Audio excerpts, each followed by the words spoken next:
you'll be initiated either by choice or not by choice. And so that delineation of that is like a contained initiation versus a rough initiation. So trauma is a rough initiation. When someone leaves you, betrays you, lies, cheats, you get an illness, someone dies, that those are the things that we can't prepare for.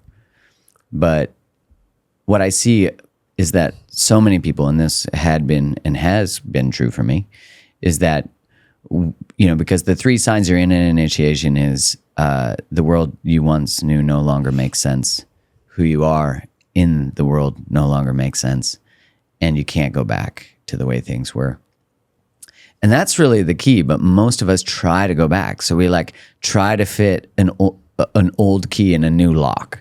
We try to go back to, it's like, let's say you felt the call to quit drinking, and then you go back to drinking, but you can feel the heaviness because this new world, this new possibility. And so the call just gets louder, and maybe that's why our rock bottoms tend to get deeper and harder, because it's like we almost need to sometimes hit really hard. And sometimes actually I think we need to be left. We need someone, because if someone leaves you, the relationship's not for you. Like that's just the logical, they left you. Like, what are you going to do? Go convince them to be in relationship with you? Like the rule you have to make for every relationship you're in is that if someone doesn't want to choose you, they're not your person. Because the qualifier for someone to be your person is that they choose you. Like it's funny to me that out of all the list of the things we write down, like 6'2", I wouldn't qualify for that. Whatever all the things like growth oriented, funny, curious, charming, right. 6 figures in the bank, nice car, great like parents. whatever. Which whatever your list is, who cares? But at the bottom of the list is almost never they're fully available and choose me fully. Because why would you ever choose somebody fully who doesn't choose you fully? That means somewhere along the line you learned that it's normal to show up fully for someone who doesn't show up fully for you. So the answering the call is like, you have so many fucking invitations in your mailbox and you're like, I don't know what I should do. And it's just like to bring clarity to that. Yeah, you do. You just don't like the invitation. It's not the party you want to go to. But, as the language is about initiation, is that initiation doesn't give a shit about your feelings. Like, it just cares that you grow. It just cares that you become. And that's why the rock bottoms, the frictions, the challenges relationally, but in life, it doesn't have to be relationship, are like, hey, do you want to grow? Do you want to become? Like, do you want to quit selling your shit out? You ready to stop choosing unavailable people? You ready to stop being a prick? You ready to stop betraying people? You ready to stop hurting people? You ready to stop hurting? And so there's so many invitations, right? Like, where do you start? Often, Oh my God.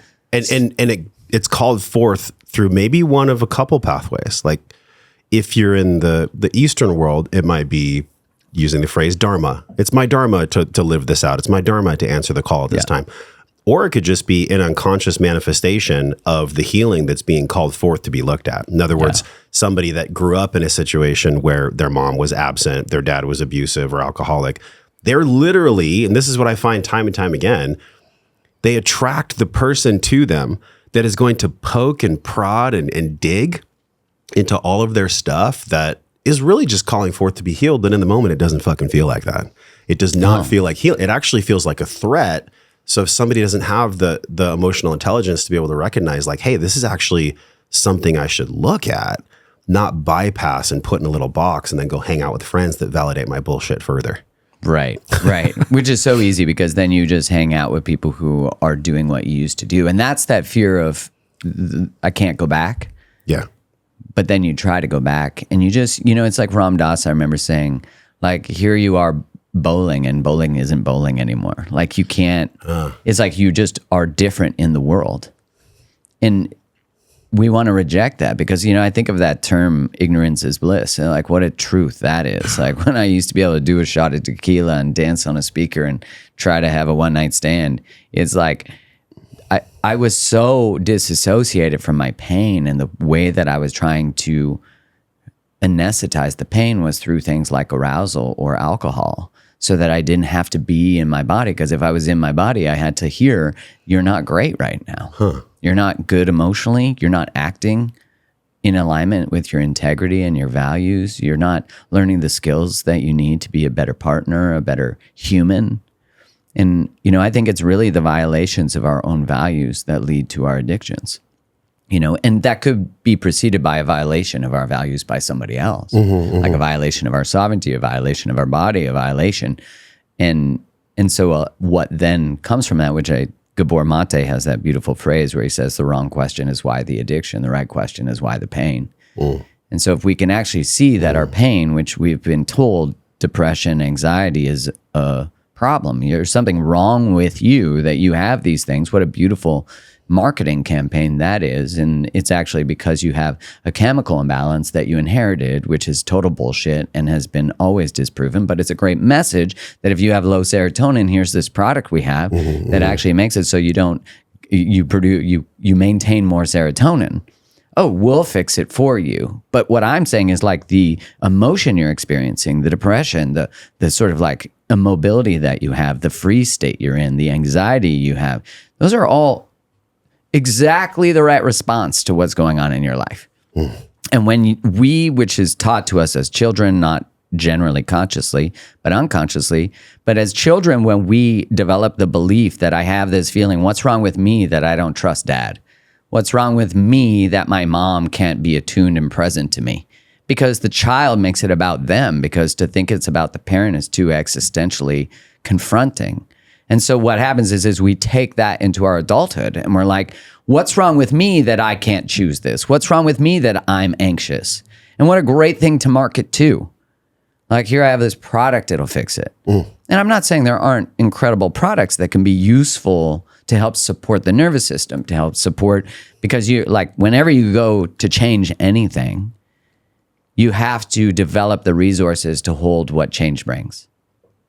And most of us get stuck there because our community that we tend to surround ourselves with, which is, that's the fastest way to learn how to change, is hang out with people who are already doing the shit you want to do, but also people who believe in your potential.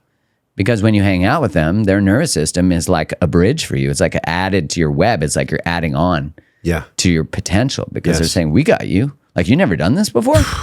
Dude, we got you. It's like the way you explain it so simple. I heard Tony Robbins say, if you want to be successful, hang out with people that have had success. Like, success leaves clues. And it's like, like, I think on some level we're like, yeah, of course. Right. Yeah.